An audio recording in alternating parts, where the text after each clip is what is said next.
Hey, my name's Tousle. I'm from Appleton, Wisconsin. I'm the owner of Championship Martial Arts here in Appleton, Wisconsin. I've been doing martial arts since I've been 9 years old, and it's one of those things that I've known forever, and it's what I decided that I wanted my career to be.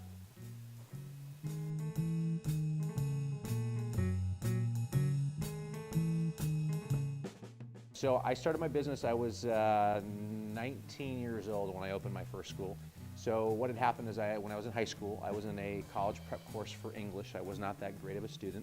And my high school English teacher told me, he said, we're going to write a lot of papers during the year. And I was a little discouraged by that. But then he followed up with, when you write a paper about something that you know about and care about, you'll write a paper every time. And I thought, well, man, if he's telling me the truth, I should ace this class, because I've been doing martial arts at that time for 9 years. So sure enough, I wrote a paper about martial arts every time I did a paper in high school, and I ended up acing the class. So then after high school, I went to 2 years of college, decided that college just wasn't a good fit for me. After I was finished with college, I reworded what my high school English teacher said, and basically the words were, if I do something that I know about and care about, I should be successful at. So that's really how I got involved in the martial art business, so to speak.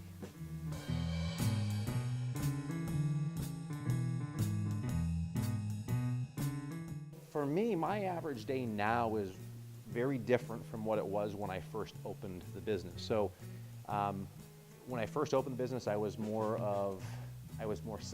self-employed. So it was a job. I had created my own job. Yes, I was an entrepreneur, but I really created a job for myself where I could come in, I could teach, I could do what I love to do. But it really didn't become a business for me until the last 5 years. And so the difference now is I used to work in my business, and I used to teach all the classes, do the birthdays, do all the maintenance and the janitor stuff, everything about the martial arts school. I was the one doing everything. In the last 5 years, we hired on a full-time staff, employees, and so now my capacity is more of a teacher, and I work on my business rather than in the business. So my day for me focuses on teaching and training my staff and my employees and my team, also on looking for what's next, what's the vision for the company and where are we going next. So a lot of it is really being the visionary for what the company is all about. Less time teaching on the floor, more time envisioning where we're going to go for the future.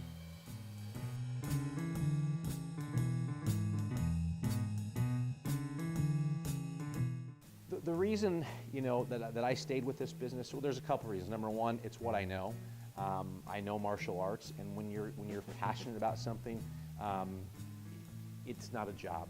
My work is my play, and so when you're very passionate about something, it's really easy to come in and work long days and spend a lot of time, effort, and energy. And also just knowing that we're creating tomorrow's leaders today. I mean, it's a big deal for us with the character development and education process, knowing that we're building kids to be, what they want to be, anything that they believe they can become in life, that they can achieve, and we really like to help to facilitate that. So it's very rewarding.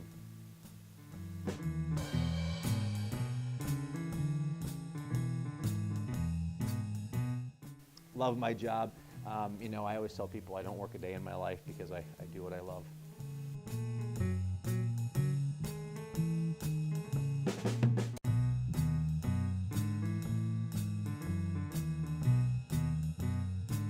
The number one thing I would have done different from the day that I started and opened my business, from that day until today, the biggest thing, and I would tell anybody the same thing, it doesn't matter what business you're in, you have to find a mentor, you have to find a coach, you have to find someone that's already done what you want to do, and you have to mirror them and follow them, and you have to make sure that not only do you listen to the knowledge, but you also have to make sure that you implement and apply the knowledge that you learn. Implementation is key. It's how fast can you go from idea to implementation, because there's all the knowledge you want, you can get anywhere now, especially with Google and everything else. All the knowledge is there. Knowledge is not power. Implementing and application of knowledge is the most powerful thing. So find a mentor, find a coach, and be guided and be coachable.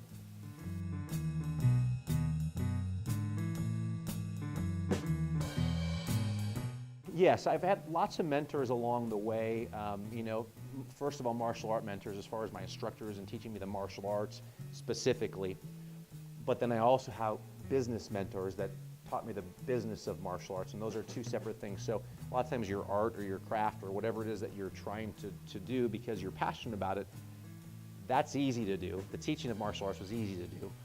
But the business side of it, if that's not what you're necessarily passionate about or you don't know about, then it's important to make sure that you have a business mentor. I've got a few different ones. I've got Mike Metzger, who's in Orlando, Florida, Frank Silverman in Orlando, Florida, plus I have my martial art instructors as well. But having lots of different mentors in your life for different reasons and different purposes is very important.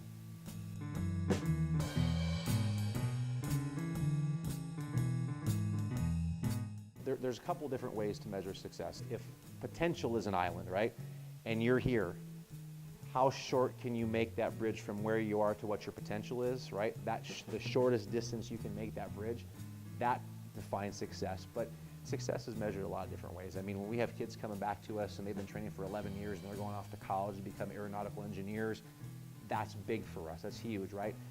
Success is also measured by, dollars and cents and things like that. So, it's also measured by, can we supply more jobs to our community? So a lot of those things define success in different ways.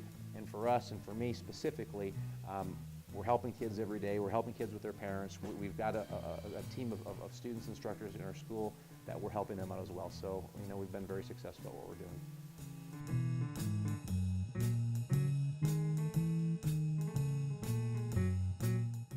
One of the things that we look for when we're looking for help in our business is, number one, we want to make sure that we know what our customers or clients are hoping for.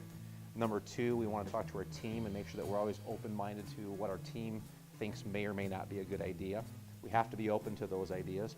And then number three, of course, is our mentors and consultants and things like that. So I think it's important that we listen to everybody to find out, what does the market want? What are they asking for? We have to listen to them. If we've got a product and they don't want it, it doesn't make sense for us to give them that product. So we need to make sure that we fill in with what the market is asking for. And then also treating our team and our staff with respect and making sure that their ideas count and matter. It's important that we take their ideas into consideration as well.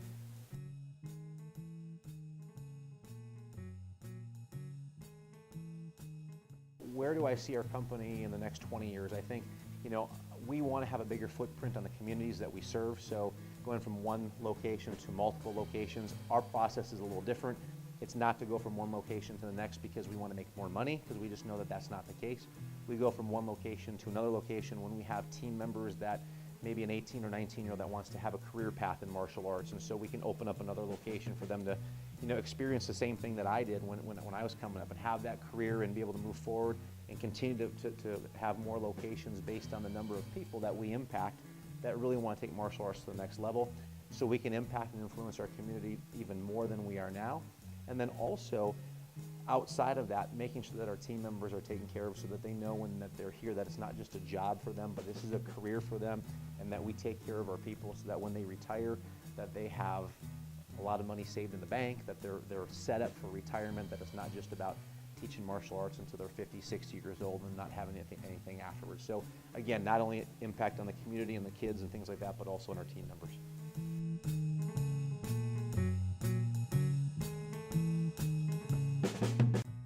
For most entrepreneurs, because I talk to lots of people in the martial art business, and the hardest part to get from where you are to where you want to be is you got to get out of your own way. You got to get your ego out of it. You got to do things that aren't, because your ideas aren't always the best ideas. And so you've got to get out of your own way. As soon as I stepped out and I let my team take over and I was able to work on the business rather than in the business, our business started to flourish. So I think a lot of times the business owner is always the hardest person. They got to get out of their own way. And once they do that and they're coachable and they start listening to advice from other people that are already successful, not from people that aren't successful, but that are already successful doing what they want to do, I think then they'll see their business really start to propel and move forward.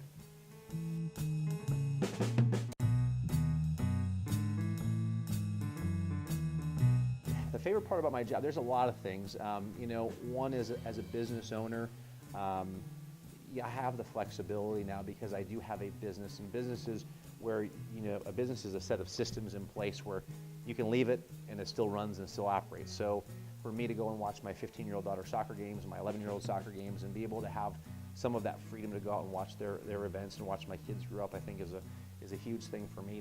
That's freedom for me, knowing that we do have a business and systems in place that allows us to grow for the future, and then also being able to have, again, I always go back to team, but just being able to have a great team and be able to take care of our team and their families for the future to come is very fulfilling as well.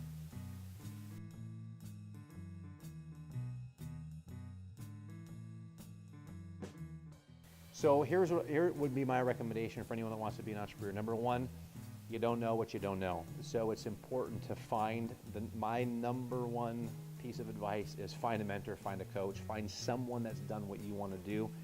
And whether you get that advice for free or you got to pay for it, in my example, I mean, when I say I have a mentor and a consultant, that comes with the price tag. It's $1,000 a month for me to have that mentor or consultant. But you also have to find the right mentor or the right consultant that's doing it for the right reasons. So, you know, the sooner you can do that, if I could rewind the hands of time and if I was 20 years old, start my first school, and I could have the mentors and consultants that I have now, we'd be light years ahead of where we are. So the earlier that you adopt that and don't try and do it your way for the first umpteen years, do it the right way from the very beginning. Find someone that can coach you and mentor you and really help to make you successful. It's way easier to stand on the shoulders of giants and people that have done it before you than it is to try and recreate the wheel. You know, if you guys are interested or you guys want to come down and ask any other questions, Championship Martial Arts, we're inside the Northland Mall. You can also find us on Facebook and just look up Championship Martial Arts on Facebook and you can connect with us there as well.